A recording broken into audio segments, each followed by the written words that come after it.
come here. Come, can you show me what you have done? Mustafa is a very smart boy. Can you see what he's done? He's trying to learn to color, and nowadays he does an amazing job. After managing, good boy, good job. Go to make bashka, tamam man. So that keeps him actually busy, and I love how he's doing it. So guys, the topic for today was like raising bilingual kids, my 6 tips for raising bilingual kids. Now, as you all know, or maybe if you don't know, I'm a Kenyan, my husband is a Turkish, and together we are raising these two who are actually bilingual, or maybe kids who are speaking more than one language. They are not even bilingual, they are trilingual, because they are also learning Swahili, which is a Kenyan language. But most of the time they normally speak Turkish, because remember they are in Turkey, and the family, they do not speak, most of the time they do not even most of the time, they do not speak English. They speak pure Turkish. And for me right now, I can speak averagely Turkish, but when I came first, it was a very difficult situation actually learning the language, talking, and actually just knowing how to communicate. So the kids, when they were born, they picked the Turkish language as their main language to speak, even though they are trying to learn also English. So most of the time I'm the one teaching them, speaking with them English, and while most of the time their father and their immediate family, they speak a lot in terms of actually Turkish. So they have picked Turkish, and they are growing up knowing Turkish and also knowing English from me. Now I want to give you some of these tips, because I know most of you, especially those who are only interested in Turkish families, you're gonna have kids and it can be very difficult to navigate through. So the very first tip I want to give to you when it comes to actually raising bilingual kids, it is to be to be patient. That is the very first thing. Don't force them. If they don't want to speak any language, don't force them. I never force my kids to speak Turkish. I never force them to speak Swahili. I never force them to speak English. Even when they do mistake, I clap for them, I encourage them, I correct them politely without shouting. Okay, so that is something that I have been doing to the kids, and I can see the improvement in terms of actually learning. And some surprising thing is that I've been here for a few years, and the kids are smaller. Like the second born, Mustafa, is 4 years, and the girl is 3 years, but they speak Turkish so fluently, more than me. And sometimes Mustafa is my teacher. He teaches me some words that I can't even pronounce.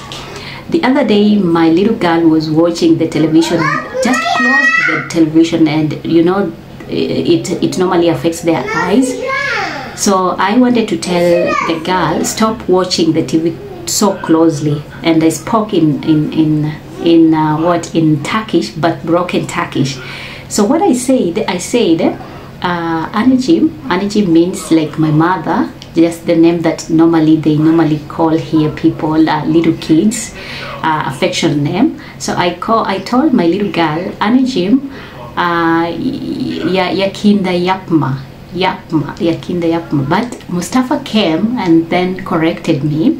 He told me, Anne, no, you don't speak like that. You need to say ya kinda yap, ya. I even don't know, but he said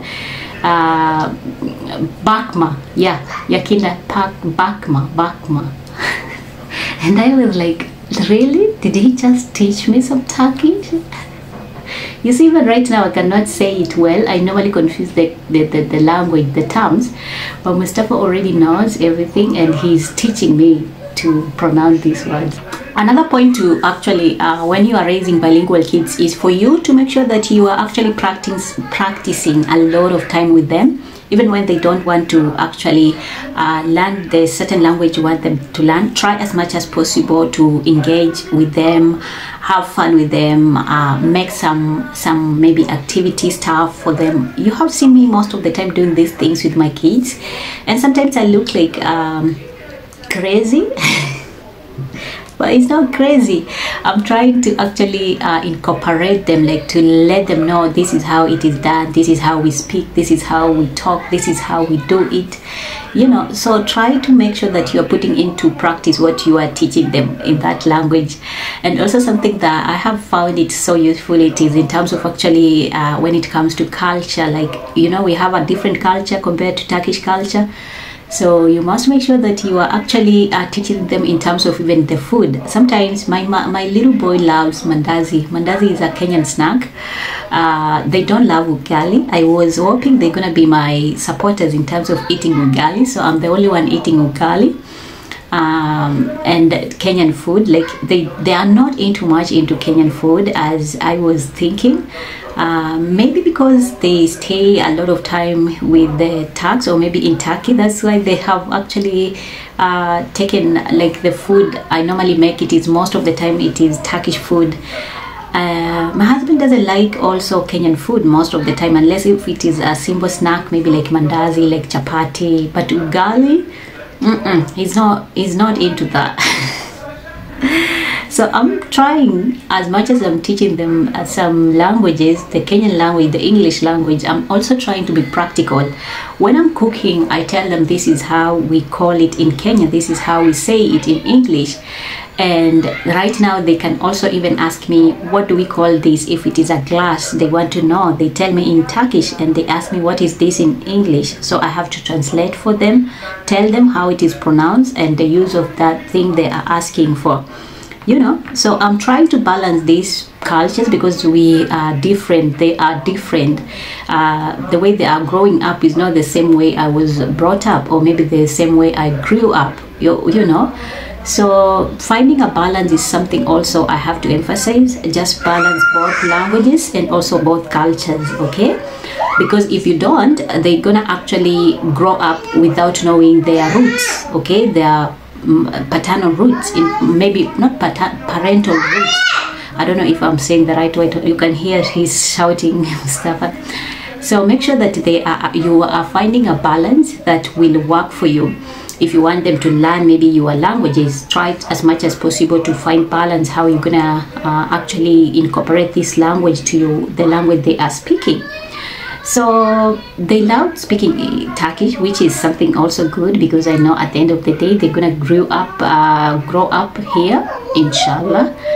If not, if they're gonna go to another country that is not Turkish, maybe they are not like the country is not speaking Turkish, they're gonna grow up actually doing what, speaking other language like English, you know. And it's gonna also prepare them in terms of actually the future, in terms of actually career-wise and education-wise, because I also want them to be smart in school, and also I want them to find good careers, not just rely on the education here in Turkey, but also outside. If they grow up, they're gonna actually go to best university. I'm not saying that Turkey doesn't have, it has, but you never know how the kids will grow or where tomorrow will find us. So trying to teach them both this language is something that I highly recommend if you're a parent who is into Turkish relationships or maybe Turkish families.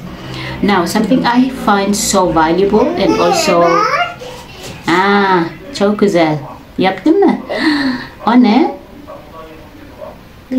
Can I see? Bring here for people to see. Mustafa is still coloring, and right now he has finished. You can see what he's doing. This is very nice, Anachin. Çok güzel. Aferin sana, tamam mı?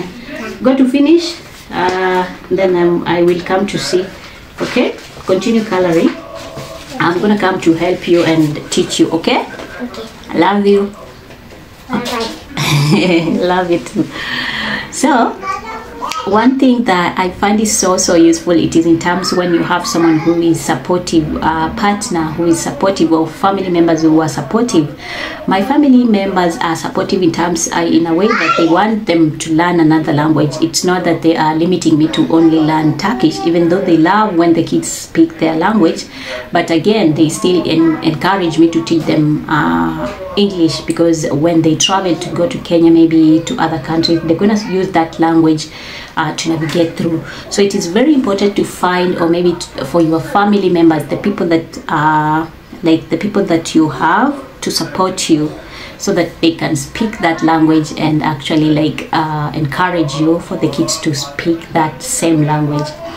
Okay, another thing guys, it is in terms of actually like I said, be patient with them, let them make mistakes and also learn from them, and motivate them, be their motivator, because you are their teacher. Right now they are not going to school until Mustafa is 5 years. He will start going to school, but they are still young, they are under me, so I'm trying to do as much as possible with them. And also something that I'm trying to let them be is for them to be kids. They are still kids, they need to be kids.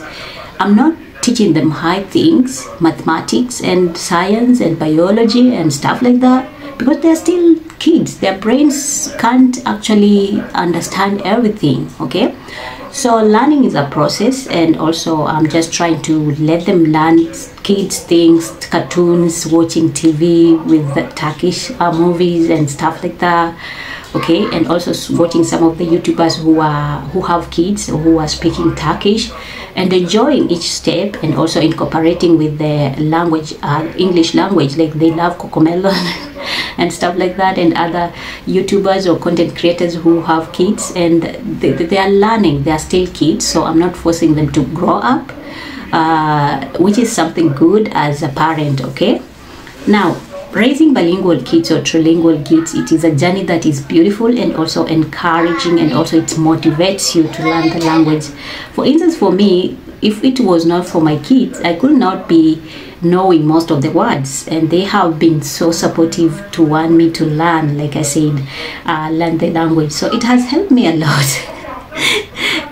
Imagine being a mother or being a parent, instead of you actually teaching them most of the things, they are the one teaching you the most of the things. It's funny, it's kind of funny, but it is what it is. Now, last but not least, I want you to encourage to actually practice what we call do what you have learned with them. Make schedule time, like schedule time if it is a language that you want them to learn. Let's say for a certain time you're gonna say we're gonna close the TV, we're gonna close everything, and we're gonna learn the language today. Okay, or maybe this time we are learning English, or maybe then this time we are learning Swahili. Speak and practice and play in that language, and let them know that a certain time we're gonna be actually learning this language. If it is bedtime, don't just rely on one language. Try as much as possible to read them a book in Turkish, a simple book, even if it is 3, 4, 5 paragraphs, not even paragraphs, a few words. Try to speak or try to actually teach them. If it is in English, read a storybook in English or Swahili. Let them hear you speak those words and understand what you are saying. So those are the things, practical things we have been doing here. I know we have a lot, and I know we also have the parents who are into bilingual, trilingual, multicultural stuff, and I will want to hear your thoughts and views. So comment in the comment section, and we're gonna catch up later. Otherwise, I have to finish what I'm doing. My food is ready. It is dinner time. My husband will be here. Did you finish? Can I see? Did you make another one? You see, he's so fast in coloring. He did another one. Aferim. What is this? This is camel. Camel. Yeah. But I think you could put in brown color. Green and orange. It's okay. No. Çok güzel. Adamlar yaptı böyle. Kim yaptı? Adamlar bunlara yaptı böyle. Sonra yazdım. Bunu da yaptı. Bakayım sen nasıl yaptın? Wow, very nice, Mustafa. Mustafa is now learning a lot. You can see he's trying. Aferin sana. Good boy, good job. Okay, so right now we are going to eat. Once we eat, and then we can continue. Okay.